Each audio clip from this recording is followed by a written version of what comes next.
Hello बच्चों, आज हम 12th क्लास का चैप्टर श्वसन के बारे में अध्ययन करेंगे। इससे पहले अपन ने वाष्पोत्सर्जन पढ़ लिया और उससे पहले प्रकाश संश्लेषण पढ़ लिया, एंजाइम पढ़ लिया। अब आपके श्वसन के अंदर श्वसन को प्रभावित करने वाले कारक नहीं आएंगे, बाकी श्वसन का पूरा चैप्टर आएगा।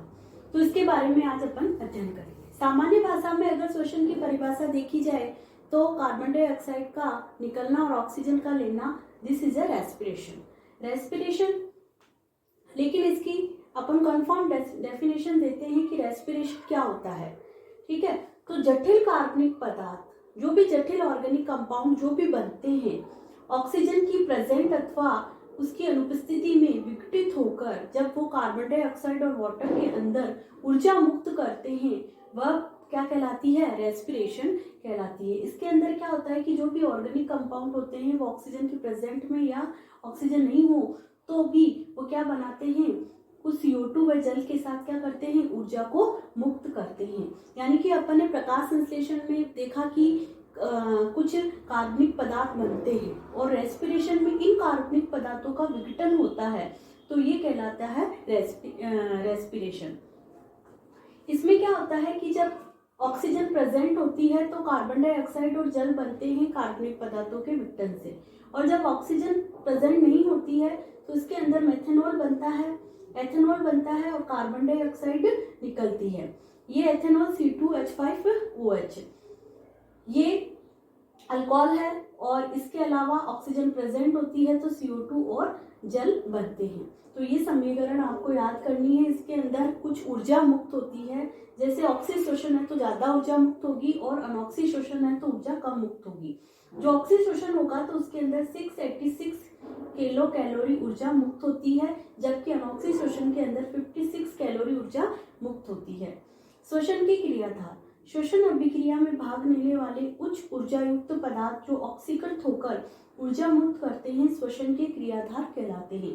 यानी कि श्वसन की अभिक्रिया में भाग लेने वाले उच्च ऊर्जा युक्त पदार्थ जो ऑक्सीकृत होकर ऊर्जा मुक्त करते हैं, श्वसन के क्रियाधार कहलाते हैं। तो अब श्वसन के क्रियाधार क्या होंगे? यही होंगे कार्बनिक पदार्थ। ये कार्बनिक पदार्थ क्या करते हैं? ऑक्सीकृत होते हैं ऑक्सीजन की उपस्थिति में तो कुछ ऊर्जा मुक्त करते हैं। आपने देखा कि ऑक्सी शोषण हो या अनॉक्सी शोषण, दोनों शोषण के अंदर ऊर्जा मुक्त हो रही है। ऑक्सी में ज्यादा ऊर्जा मुक्त होती है जबकि अनॉक्सी के अंदर कम होती है। रेस्पिरेशन जो होता है वो 2 टाइप से होता है, एक तो ऑक्सी और एक होती है अनॉक्सी। अनॉक्सी क्या होता है? ऑक्सीजन की प्रेजेंट, यानी कि ऑक्सीजन प्रेजेंट होगा तब ऑक्सी शोषण होता है। इसमें कार्बनिक खाद्य पदार्थों का अपघटन होता है, यानी कि जो कार्बनिक खाद्य पदार्थ है जैसे C6H12O6 वो ऑक्सीजन के प्रेजेंट के अंदर होता है, कार्बन डाइऑक्साइड और जल बनाते हैं और इसके द्वारा 686 कैलोरी ऊर्जा मुक्त होती है।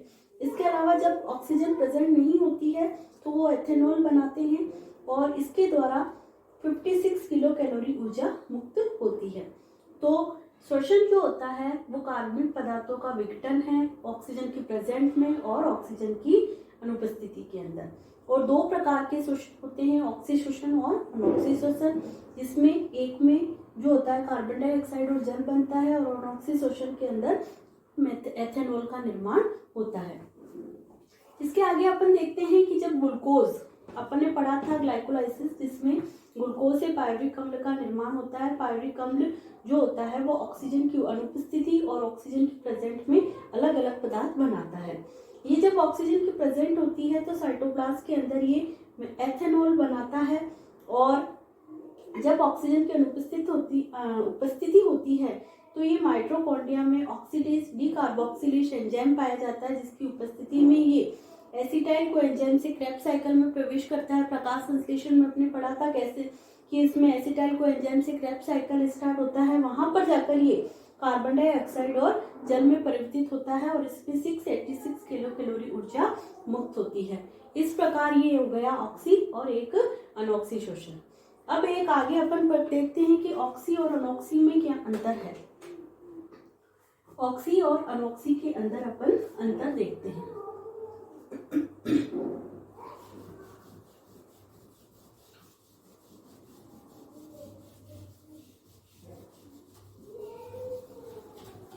आप पूरा ऑक्सी और अनॉक्सी पढ़ लेंगे तब आपको अंतर भी पता चल जाएगा, ऑक्सीशोषण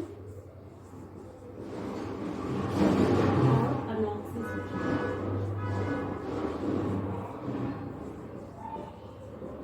ऑक्सीशोषण जो होता है वो ऑक्सीजन की प्रेजेंट में होता है, पहला अंतर तो यही हो गया, और ये उसकी अनुपस्थिति के अंदर होता है, यानी कि इसके अंदर ऑक्सीजन प्रेजेंट नहीं होती है। ऑक्सीशोषण के अंदर CO2 और जल बनते हैं, जबकि इसके अंदर क्या बनता है, C2H5OH बनता है।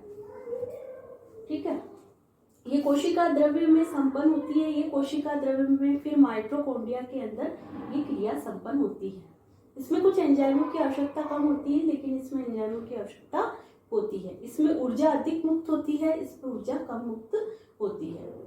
ठीक है, तो ये अंतर अपन इसके अंदर देखते हैं। इसमें एटीपी का निर्माण ऑक्सीशोषण के अंदर ज्यादा होता है और इसके अंदर एटीपी का निर्माण जो होता है वो कम होता है।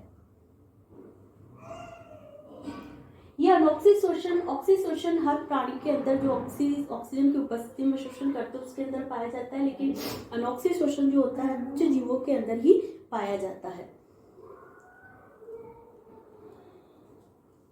ठीक है, ये अंतर है ऑक्सी और अनऑक्सीशोषण में। तो ऑक्सी अनऑक्सीशोषण में अपन ने अंतर पढ़ा, ऑक्सीजन की प्रेजेंस, CO2, H2, इसके अलावा एथेनॉल, इसके अलावा अपन ने यहाँ पर देखा कि ये सामान्य हर कोशिका के अंदर संपन्न होती है, लेकिन ये कुछ अन्य विशेष प्रकार की कोशिकाओं में ये संपन्न होता है।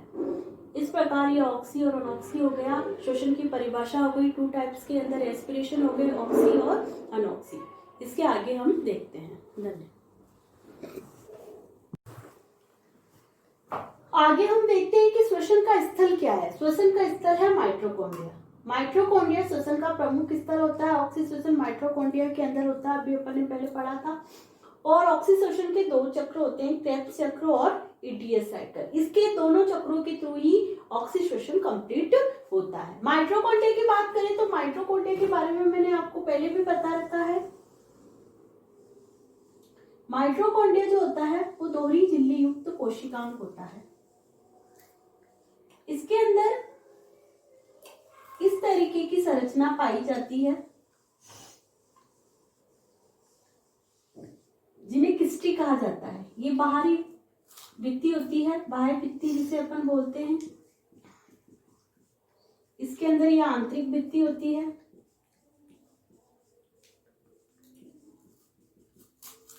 ये इसके अंदर किस्टी पाई जाती है, जिस पर F1 पार्टिकल पाए जाते हैं इस तरीके के। इस F1 पार्टिकल में कौन सी क्रिया संपन्न होती है? इस F1 पार्टिकल में ये ईटीएस साइकिल संपन्न होता है।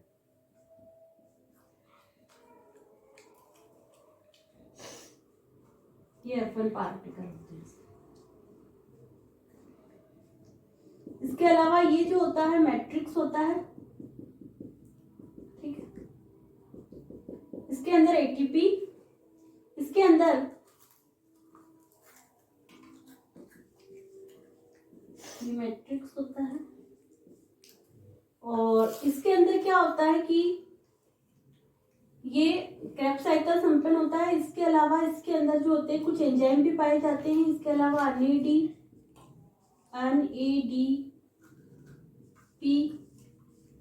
ATP, ADP, इन सब का निर्माण कहाँ होता है? माइटोकॉन्ड्रिया के अंदर होता है। ये एनर्जी की यूनिट होती है, इसीलिए कोशिका को क्या बोलते हैं? शक्ति ग्रह, यानी कि कोशिका को शरीर का शक्ति ग्रह यानी कोशिका का शक्ति ग्रह कहा जाता है, क्योंकि ऊर्जा की इकाइयां यहीं पर निर्मित होती है। इस प्रकार श्वसन स्तर कौन सा है? माइटोकॉन्ड्रिया, जो कि ऑक्सीशोषण के 2 चरण है, क्रेब्स चक्र और ईटीएस दोनों माइटोकॉन्ड्रिया के संपन्न होती है। माइटोकॉन्ड्रिया कैसी संरचना है?